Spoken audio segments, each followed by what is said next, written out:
Governor Kamran Tessori साहब जो कि इंतहाई मुतहर्रिक एक्टिव गवर्नर थे, वो अचानक कहाँ थे। एमक्यूएम भी नाराज न दिखाई दी। जो उनकी तरमीम में जो उनके जो मुतालबात थे या उनका जो मुसवदे में से कुछ चीजें शामिल करनी थी वो भी शामिल नहीं की गई। कुछ ही अर्सा पहले 26वीं तरमीम मंजूर हुई थी, उसके खिलाफ रद्द अमल चल रहा था। लोग बहुत सारी कोशिशें कर रहे थे, लेकिन मौजूदा रजीम को, मौजूदा सिस्टम को बहुत जल्दी थी। उन्होंने 27वीं तरमीम कर दी। इस वक्त वफाकी कॉन्स्टिट्यूशनल कोर्ट जो है मुल्क की सुपीरियर तरीन कोर्ट है, लेकिन उनके पास बैठने की जगह नहीं है। वो मातहत अपने नीचे हाई कोर्ट के जजों के कमरों में बैठते फिर रहे हैं। नाम की उनकी तख्ती नहीं है, पहचान नहीं है, कोई शनाख्त नहीं है। पहले से प्लान था कि उनका गवर्नर जिसे यहाँ पर मामला को देखना थे वो छुट्टियों पर चले गए। जो अपनी कोटे की छुट्टियां मुकम्मल कर चुके हैं वो उससे एक्स्ट्रा कोटे पे चले गए ताकि फैसिलिटेट कर सकें पीपल्स पार्टी को। अस्सलाम वालेकुम, मैं हूं शाहिद हुसैन और मेरे साथ हैं सीनियर सहाफ़ी असगर उमर साहब। और हम बात करेंगे जो सूबाई हुकूमत की जानिब से ऑर्डिनेंस जारी किया गया है आइनी बेंचेस के हवाले से, क़ायम मक़ाम गवर्नर की तरफ से, उसके ऊपर बात करेंगे। उसको चैलेंज किया गया है सिंध हाई कोर्ट में। और इसके अलावा एमक्यूएम ने एक धमाकेदार प्रेस कॉन्फ्रेंस की गुज़श्ता रोज़, लेकिन उनके गवर्नर खुद थे ही नहीं। जो इस ऑर्डिनेंस की हम बात करें वो ऑर्डिनेंस क़ायम मक़ाम गवर्नर ने जारी किया है, यानी कि कामरान टसोरी साहब अचानक छुट्टियों पर चले गए। छुट्टियों का मामला पेचीदा कैसे हुआ, किसने उनको छुट्टियों में भेजा, उनकी छुट्टियां तो बनती नहीं है। हमने सोर्सेज से बात की, छुट्टियां बनती नहीं है, उसके बावजूद वो जो छुट्टियों पर चले गए, तो किस तरह हुआ मामला। तो असगर भाई, हम जो दीगर मामला हैं उस पर बात करने से पहले अमूमी तौर पर सबसे पहले अगर हम किसी केस की कार्रवाई आके देखते थे, उसकी कवरेज करते थे, वो ये होता था मिसिंग पर्सन के केसेस। मिसिंग पर्सन पहले 20-25 उससे भी ज़्यादा डेली उनकी समात होती थी। और उसके बाद फिर हमने जाके देखा तो कम होते होते 2, 3, 5, 6, 7 इस तरह मिसिंग पर्सन के केसेस की समात होती थी जब रेगुलर बेंच इस मामले की समात करता था। जब आइन के आर्टिकल 199 के तहत जो मुकदमात है वो आइनी बेंचेस को भेजे गए, अब मिसिंग पर्सन के जो इक्का दुक्का केसेस से वो कभी 50 नंबर पे, कभी 51 नंबर पे, तो बेशतर दफा तो उनकी बारी ही नहीं आ पाती केसेस की। तो क्या वजह है कि आइनी बेंचेस तरतीब से केसेस को नहीं सुन रही? क्या वजह है? कोई मैकेनिज्म नहीं बनाया गया? बेंचेस की तादाद कितनी है, केसेस कितने हैं? तो जरा इस पे रोशनी डालिएगा ना। देखिए, शायद जिन हालात में ये 27वीं तरमीम मंजूर हुई है या तैयार की गई है, ये सबके सामने के बहुत जल्दबाजी में की गई है। क्योंकि कुछ ही अर्सा पहले 26वीं तरमीम मंजूर हुई थी, उसके खिलाफ रद्द अमल चल रहा था। लोग बहुत सारी कोशिशें कर रहे थे, लेकिन मौजूदा रजीम को, मौजूदा सिस्टम को बहुत जल्दी थी। उन्होंने 27वीं तरमीम कर दी। और जैसा हम वफाक में देख रहे हैं, वहाँ उनके पास बैठने के लिए जगह नहीं है। यानी कि इस वक्त वफाकी कॉन्स्टिट्यूशनल कोर्ट जो है मुल्क की सुपीरियर तरीन कोर्ट है, लेकिन उनके पास बैठने की जगह नहीं है। वो मातहत अपने नीचे हाई कोर्ट के जजों के कमरों में बैठते फिर रहे हैं। नाम की उनकी तख्ती नहीं है, पहचान नहीं है, कोई शनाख्त नहीं है, और ये बना दिया गया है। इसी तरीके से ये सूबा सिंध में देखें, यहाँ पर एक आइनी बेंच बनाया गया था सबसे पहले, क्योंकि वो चाहते थे कि इस सूबाई हुकूमत को कोई प्रोटेक्शन दी जाए। जो भी इनके मामलात हैं, जो करप्शन के बहुत सारे केसेस थे यहाँ पर, तो आप देखें ना, बहरिया टाउन के मामलात में जिस तरीके से साबिक वज़ीर आला कायम अली शाह का नाम है, दीगर मिनिस्टर्स के नाम है, बहुत सारे लोगों के नाम है, तो उन्हें प्रोटेक्शन देने के लिए हमने यहाँ देखा कि वो जो सूबाई वज़रा थे उन्हें तो आइनी बेंच ने जमानत दे दी बहरिया टाउन के केस में। लेकिन जो दूसरे क्लाइंट थे, दूसरे जो मुलजमान थे, जब वो उसी असूल पर जमानत लेने के लिए आए तो उन्होंने कहा रेगुलर बेंच चले जाएं, या फिर वो ट्रायल कोर्ट चले जाएं, या ट्रायल कोर्ट चले जाएं। तो यहाँ आइनी बेंच जो सूबा सिंध में बनाए गए थे वो सूबाई हुकूमत को फैसिलिटेट करने के लिए बनाए गए थे, उन्हें कार्रवाइयों से बचाने के लिए किए गए थे कि जो कुछ भी उन्होंने गुल खिलाए हैं उनके खिलाफ कोई कार्रवाई ना हो सके। तो अब यहाँ पर जो आइनी बेंच बनाए गए, तो उस वक्त जो आइनी बेंच का सरबराह था, हेड था, वो 9वें नंबर का जज था सिंध हाई कोर्ट में, और जो दीगर जजेस थे वो उनसे भी जूनियर थे। अब सूरत हाल ये है कि सिंध हाई कोर्ट की मरकजी बिल्डिंग में जो टॉप फ्लोर है, जहाँ सीनियर चीफ जस्टिस समेत दीगर जजेस, सीनियर जजेस बैठते हैं, उनके कमरे बड़े हैं, और जो नीचे जो ग्राउंड पर हैं वो जगहें बहुत छोटी हैं। इंतजामी दफातर भी वहाँ पर आ गए, तो वहाँ जगह बहुत छोटी हैं उन अदालतों में। और अब ये इस नंबर के बहुत ही नीचे जूनियर जजेस आइनी बेंच में शामिल हो गए हैं, तो उनकी अदालतें बहुत छोटी हैं। मुकदमात उनके पास 60-70 लगा दिए गए। आप ये अंदाज़ा करें कि 199 को चूंकि 2 रुकनी बेंच सुनता है सिंध हाई कोर्ट में, तो 7 2 रुकनी बेंच होते थे, यानी 14 जजेस होते थे। बिल्कुल। और अब जो आइनी बेंच सिंध हाई कोर्ट में काम कर रहे हैं, 2 डिवीजन बेंच हैं यानी 4 जजेस, और 2 सिंगल बेंच में बैठे हैं 6 जजेस। अब जो 2 डिवीजन बेंच हैं वो उन 7 का बदल कैसे कर सकते हैं? 7 बेंचों का जितना काम कितना कर सकते हैं? यहाँ आईनी बेंच बनाए गए थे कि चले रिट आप जारी करेंगे, हाई कोर्ट डिक्लेरेशन जारी करेगी, तो कुछ काम तकसीम था कि आधा काम हम करेंगे, ये काम तकसीम करेंगे। 26वीं तरमीम के बाद फिर भी कुछ काम चल रहा था। 27वीं तरमीम ने तो तमाम आईनी मामला बिल्कुल यहाँ ले लिए। तमाम आईनी पिटीशन जब यहाँ आ गई, जो 14 जजेस सुनते थे अब वो 4 जजेस सुनेंगे, तो उनका हाल क्या होगा? अलम यह है ये कि जो मिसिंग पर्सन के लोग आते हैं बरसों से धक्के खा रहे हैं, कभी वो मिसिंग पर्सन के कमीशन में जाते हैं, कभी हाई कोर्ट आते हैं, कभी उन्हें ट्रायल कोर्ट में भेज दिया जाता है। मुकदमा जैसे भी तैसे भी थे, वो लोग आते थे कि हमारे यहाँ सुनवाई होगी, वो दुहाई देकर चले जाते थे, कुछ बताकर चले जाते थे, और अदालतें भी उन्हें कहीं ना कहीं कुछ मुतमईन करती थी। इसके तफ्तीशी अफसरान या पुलिस अफसरान आते थे तो उन्हें अंदाजा होता था कि हाँ कुछ ना कुछ हो रहा है। हमारी रियासत के जो बड़े अफसरान हैं वो भी आकर कुछ जवाब दे रहे हैं, तो उन्हें तसल्ली सी हो जाती थी कि हाँ उनके प्यारों के लिए कुछ हो रहा है। लेकिन अब ये जो आईनी बेंचेस बने इनमें तो कोई हाल ही नहीं है। बिल्कुल, केसेस आखिरी नंबर पे लगा दिए जाते हैं तो केसेस की कार्रवाई नहीं होती, तो मिसिंग पर्सन के जो लोग हैं, जो अहले खाना है, वो रोल रहे, मजीद परेशान हो गए। आज का हशर आपने देखा कि वो जो प्लॉट से मुतालिक आए थे, तो सैकड़ों लोग, चूंकि प्लाटों का मसला 5 साल प्लाट नहीं मिल रहे थे, एक बिल्डर की जाने से प्लाट नहीं दिए जा रहे थे, कोर्ट ने पहले भी ऑर्डर किया था कि ये करें वरना आपकी जमानत मनसूख कर दी जाएगी, ये कुछ है बिल्डर्स के, वो अभी तक नहीं आए थे। तो लोग अपने मकानों की जमा पूंजी जमा करा के वहां पर आते हैं कि कोर्ट में देखने के हमारी प्रॉपर्टी का क्या होगा जो हमने बच्चों के लिए बनाया है, जमा पूंजी। वो आए हुए थे कोर्ट में, एक रश था, कोर्ट रूम ही भरा हुआ था, बाहर कॉरिडोर भी भरा हुआ था, तो जज साहब ने अचानक बीच में से, तो जज साहब ने फैसला किया कि अदालत को कुछ खाली करने के लिए कोई सांस लेने की जगह बने। तो उन्होंने कहा कि पहले इस केस को सुन लेते हैं ताकि एक बड़ी तादाद चली जाए और दीगर कोर्ट डेकोरम में आ सके और उसको प्रोसीडिंग की जा सके। उन्होंने उसे पहले नंबर पर लिया। तो ये बहुत सारे इंतजामी अमूर हैं जिसकी वजह से इंसाफ की रसाई लोगों को बहुत मुश्किल हो रही है। कुछ इंतजाम पहले कर लेने चाहिए थे, फिर ये कुछ काम किया जाता, लेकिन अब ये काम करके आईनी बेंच बनाकर फिर इसका दूसरा काम किया जा रहा है। जैसे कि वो ऑर्डिनेंस में भी कहा गया है कि ऑर्डिनेंस वाली जो बात थी वो कायम मकाम गवर्नर ने जारी की। तो गवर्नर कामरान टसोरी साहब जो कि इंतहाई मुतहर्रिक एक्टिव गवर्नर थे, वो अचानक कहाँ थे? एमक्यूएम भी नाराज न दिखाई दी, जो उनकी तरमीम में जो उनके जो मुतालबात थे या उनका जो मुसवदे में से कुछ चीज़ें शामिल करनी थी वो भी शामिल नहीं की गई। तो गवर्नर कहाँ थे कि एक मुतबादिल या आप यूँ कह सकते हैं कि पैरेलल जो है वो ऑर्डिनेंस सूबे ने भी बना के जारी कर दिया। हालांकि वफाकी जब हुकूमत में वो जारी किया हुआ है, कानून साजी कर दी, तो सूबे को क्या जरूरत पड़ी थी? तो गवर्नर कहाँ थे? उनकी छुट्टियां, कितनी छुट्टियां करते हैं वो? देखिए, एमक्यूएम के हवाले से ये 27वीं तरमीम बहुत ज्यादा अहम थी शायद साहब। अच्छा। क्योंकि इसमें 140 ये बल्दियाती अदारों को पावर करना, इख्तियार देना, इसके मामला होना थे, जिसके लिए एमक्यूएम ने तमाम घोड़े खोले थे और उसे शामिल किया जाए, बावजूद नहीं हो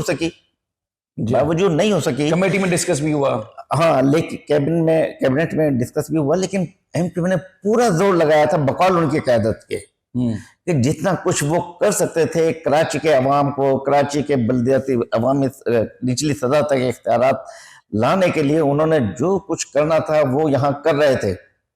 लेकिन और इस कानून साजी के लिए वफाक में तमाम MNAs और सेनेट को कहा गया था कि गैर मुल्की दौरे रोक दें ताकि वोटिंग या उसकी जरूर काम आए। लेकिन एमक्यूएम को पास करके वो रोना धोना कर रहे थे कि हमारे साथ ये हुआ, वो हुआ और ये हुआ और कुछ हुआ। लेकिन पहले से प्लान था कि उनका गवर्नर जिसे यहाँ पर मामला को देखना थे वो छुट्टियों पर चले गए। जो अपनी कोटे की छुट्टियां मुकम्मल कर चुके हैं वो उससे एक्स्ट्रा कोटे पे चले गए ताकि फैसिलिटेट कर सकें पीपल्स पार्टी को कि वो अपना कायम काम गवर्नर लगाए और जैसे चाहे साइन करे, अदालतें और आईनी बेंचेस जिस तरीके से चल सकें वो मामला चलते रहें। नहीं, मतलब मैं समझा नहीं कि गवर्नर की जो छुट्टियां हैं, सालाना छुट्टियां, वो कितनी होती हैं और कितनी छुट्टियां साल में कर चुके थे, और सूबाई हुकूमत अपना एक पैरेलल कानून बनाए या एक ऑर्डिनेंस जारी करे, वो सूबे के कायम का गवर्नर ने जारी किया, क्योंकि असल गवर्नर थे नहीं। अगर वो होते तो शायद रुकावट बनते। तो क्या मामला था, थोड़ा सा क्लियर करें, पब्लिक समझ नहीं पा रही। देखिए, गवर्नर की ज्यादा से ज्यादा 130 छुट्टियां होती हैं जो सालाना जो कवायद में यहाँ पर मौजूद है, और गालबन टेसोडी साहब हम इस मामले पे ज्यादा तवज्जो नहीं देना चाहते, लेकिन वो इनकी ये मुकम्मल हो चुकी थी। यानी कि अब वो हम तकरीबन इसको- 170-75 छुट्टियां कर चुके हैं साल में, जो वो कर चुके हैं, उसके बावजूद नई छुट्टियां लेके चले गए। उसके बावजूद उन्होंने मुनासिब समझा कि वो इस अहम मरहले पर कि जब एमक्यूएम, क्योंकि उनका ताल्लुक एमक्यूएम से है, उन्होंने दो धड़ों को मर्ज करवाया था, पीएचपी को और एमक्यूएम पाकिस्तान को बड़ा करवाया अहम था, किरदार अदा किया था। बहुत अहम किरदार अदा किया था। और वही उनके इस वक्त सरपरस्त हैं। जब भी मुख्तलिफ धड़ों में लड़ाई होती है तो वो गवर्नर हाउस में बैठ के सेटल होते हैं। तो इसका मतलब है कि एमक्यूएम इस वक्त जो चलाई जा रही है वो चलाई गवर्नर हाउस से जा रही है। अच्छा, लेकिन जब एमक्यूएम अपनी सियासी बका की जंग लड़ रही है, बल्दियाती कुव्वतों का जो एमक्यूएम की पैदावार थे, जहां से आए थे, मुकामी मसाइल थे, उनके हल के लिए एमक्यूएम धड़ की बाजी लगा रही थी पार्लियामेंट में। उस वक्त उनका गवर्नर छुट्टी पे गया हुआ था, क्योंकि उन्हें पता था कि क्या सेटलमेंट बनेगी, कुछ अंदाजा था। अब वो इतने गैर संजीदगी से चले गए, उनका पता था उनका कोई रोल नहीं है।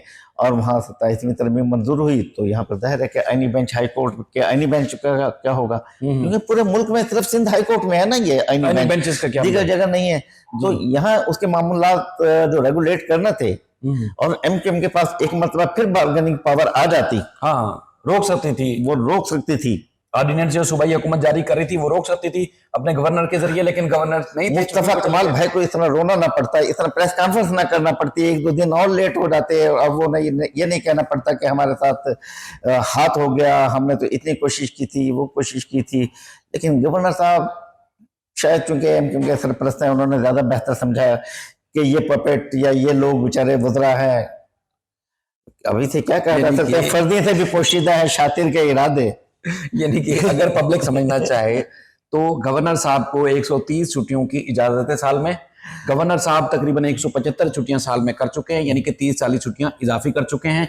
और उसके बाद जब ये ऑर्डिनेंस की बारी आई तो गवर्नर साहब का पता चला कि उन्होंने पहले उम्र पे जाना है, उसके बाद उन्होंने तुर्की जाना है। तो इसलिए उन्होंने सदर से अपील की या दरखास्त दी कि मुझे छुट्टी दी जाए। तो सदर पाकिस्तान ने उनको रोका कि आप तो छुट्टियां इजाफी कर चुके हैं तो लिहाजा ना जाए। तो गवर्नर साहब ने पता नहीं क्या तिगड़म लड़ाया कि अपना कायम मकाम जो था वो उन्होंने ढूंढा, तलाश किया, और उसके बाद फिर वो छुट्टी उनकी अचानक मंजूर हुई, यानी कि गैर मुतवक्के तौर पर क्या हुआ किसी को कुछ नहीं पता, लेकिन छुट्टी उनकी मंजूर हुई और वो गवर्नर साहब चले गए उम्रे के बाद तुर्की, और पीछे से ऑर्डिनेंस मंजूर हो गया। जब आईनी तरमीम होती है तो तमाम आईनी ओहदेदार अलर्ट होते हैं कि क्या हो रहा है, सब बड़ी चीज थी, बड़ी चीज थी, हिस्टोरिकल चीज थी। और वफाक का नुमाइंदा एक बड़े सूबे का जिससे ताल्लुक रखते हैं, और उस सूबे से ताल्लुक रख रहे हैं जिसे 140A पेश कर रहे हैं, और वहां सदर पाकिस्तान उस पार्टी की नुमाइंदगी कर रहे हैं जो 140A के मुखालिफ है। और आपका मोहरा, आपका खिलाड़ी, आपका फौजी, आप इस महाज पर मौजूद नहीं है, आईनी महाज पर मौजूद नहीं है जो इस सूबे में कुछ अपना किरदार अदा कर सकता था। अब क्या कहा जाए कि मुस्तफा भाई सही रो रहे थे या उनका दिल सही रो रहा था या कुछ मिली भगत है। अब ये तो सूरत हाल सामने है, तमाम चीजें टाइमलाइन आपके सामने है, देख सकते हैं क्या टेक्निकल चीज है। मुस्तफा कमाल साहब की यकीनन उनके साथ भी हमदर्दियां हैं और दीगर लोगों से भी, लेकिन गवर्नर साहब का जो किरदार रहा इस मामले में, छुट्टियों पर गए, छुट्टियों पर भेजा गया, क्या था इस बारे में तो वो खुद ही वजाहत कर सकते हैं। लेकिन जो ऑर्डिनेंस को चैलेंज किया गया है, ऑर्डिनेंस को बैरिस्टर अली ताहिर साहब ने जाती हैसियत में चैलेंज किया सिंध हाई कोर्ट में, और उसके बाद फिर उन्होंने चूंकि जो 27वीं आईनी तरमीम है उसको भी बाकायदा तौर पर सिंध हाई कोर्ट में चैलेंज किया है। अब वो चाह रहे हैं कि जो रेगुलर बेंचेस हैं जो कि बुनियादी तौर पर जिनका बुनियाद है वो लादर बेंच बने और इस मामले की समाअत करे, और जो वफाकी आईनी अदालत के जजेस की तकर्री है उसको भी इस मामले में चैलेंज किया गया है। तो वो दरखास्त में अली ताहिर साहब जो क्या कहते हैं अपनी पिटीशन में, और कल वाली दरखास्त और आज वाली दरखास्त को मिला के देखा जाए तो क्या लादर बेंच इस मामले को समाअत करेगा और कुछ ऑर्डर कर सकता है? देखिए, शायद इस वक्त तक जो हमने ये ऑर्डिनेंस देखा है इसके मुताबिक भी वो सिर्फ आईनी बेंच के सरबराह मुकर्रर कर सकते हैं, और उन्होंने बाय नेम किसी को मुकर्रर नहीं किया कल के ऑर्डिनेंस में भी। जैसे पहले जो था जस्टिस के आगा थे वो head of the constitutional benches थे, लेकिन कल के ऑर्डिनेंस में कहा है जो सीनियर मोस्ट होगा, और इस वक्त जो है वो यूसुफ अली सईद साहब जो है वो सीनियर मोस्ट हैं। अब ये आईनी बेंचेस जो भी काम कर रहे हैं तो इसके लिए सिंध असेंबली को, जैसे वफाक में वफाकी अदालत पहले वहां पर भी बेंच था, सुप्रीम कोर्ट का आईनी बेंच था, तो 27वीं तरमीम के बाद वो कोर्ट बन गई। अब यहाँ उसकी सूरत क्या होनी थी, इसके बारे में फैसला करना था सिंध असेंबली को, क्योंकि सूबों में दीगर सूबों ने मुनासिब नहीं समझा, लेकिन सूबा सिंध में जो कायम किया गया था आईनी बेंच, वो सिंध असेंबली की अप्रूवल से हुआ अप्रूवल के था, बाद बनाया गया था। वहाँ पर कानून साजी हुई थी, तो ये आईनी बेंच बना था। लेकिन अब यहाँ पर बजाय कि गवर्नर के बजाय एक कायम मुकाम गवर्नर थे उस वक्त, जो रोजमर्रा के काम चलाने के लिए होते हैं, लेकिन वो क्या फैसला कर रहे हैं कि हाई कोर्ट के जजेस क्या काम करेंगे जी, वो आईनी बेंच का हिस्सा होंगे, और जो आईनी बेंच में नहीं होगा वो इनकार नहीं कर सकता कोई भी जज उसमें शामिल होने से। और ये इतना मुस्तकिल पॉलिसी और आइन साजी के फैसले कर रहे हैं एक ऑर्डिनेंस में। चीज है कि मुस्तकिल गवर्नर भी ये कर सकता है या नहीं करता, ये असेंबली भी दुरुस्त करती है या नहीं, किसके क्या ख्याल आते हैं, इस पर डिस्कशन होना थी। सिविल सोसाइटी को इजहार का मौका मिलना चाहिए था कि इसके क्या फ़ायदे होंगे, क्या नुकसान होंगे, और अभी तक आईनी बेंचेस ने जो परफॉर्म किया है उसका कुछ फ़ायदा हुआ है या सूबे को, या नुकसान हुआ है। सिविल सोसाइटी का आउटपुट आना चाहिए था, सिंध असेंबली में बहस होनी चाहिए थी, लेकिन ये तमाम चीज़ें नहीं हुई और उसे रेगुलेट कर दिया गया। उसी को चैलेंज किया ताहिर साहब ने। फिर ताहिर साहब ने उसी को चैलेंज किया गया है कि इस मामले में तो सूबाई हुकूमत भी कुछ नहीं कर सकती, वो उनकी मराहत तनख्वाहें वगैरह चूँकि सूबे से जाती हैं तो वो उसको कर सकते थे देखभाल, लेकिन इस तरीके से हदायत जारी करना कि कोई जज इनकार नहीं कर सकता, ये जज ये कर सकता है, फलां कर सकता है, जजों को गाइडलाइन करना बिल्कुल उनके अदलिया के काम में मुदाखलत है, जिसकी कोई सूरत नहीं है सुप्रीम कोर्ट के फैसले। और आइन खुद कहता है कि अदलिया एक अलहदा हिस्सा है, और जैसे कि अब हम देख रहे हैं कि यहाँ पर कोई चीज़ें वायलेट तो हो रही हैं।